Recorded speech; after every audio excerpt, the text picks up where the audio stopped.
પ્રક્રિયા કરીએ. શું કરવાનું છે? પહેલા આપણે આ વાટકો છે. શું છે? વાટકો. તો આ વાટકામાં આપણે પહેલા માટી નાખશું. શું નાખશું? માટી. આ શું છે? માટી. સરસ.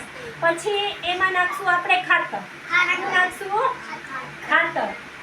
ખાતર નાખ્યું ને પછી એમાં આપણે નાખશું દાણા. શું નાખશું? દાણા. જો આ દાણા નાખ્યા પછી આપણે પાછી માટી નાખશું. આ દાણા હે ને એને ઢાંકી દેવાના. ખુલ્લા આમ રાખવાના નહીં, નકર તો પક્ષી આવી અને ખાઈ જાય તો પછી કેવી રીતના ઉગે? હાલો પાછી માટી નાખી. શું નાખ્યું? પાછી માટી. દાણા કે દેખાવા જોઈએ નહીં. જો આ નાખી દીધા ને. જો હવે એના ઉપર આપણે પાણી નાખવાનું. શું નાખવાનું? પાણી. ચલો આ પાણી પાઈ દીધું. હવે પાછા થોડાક દી થાય ને પછી આપણે પાછું પાણી પાવાનું. એટલે પહેલા આ બી છે. શું છે? બી. પછી થોડાક દિવસ થાય ને એટલે આમાંથી પોટો નીકળશે. શું નીકળશે? પોટો.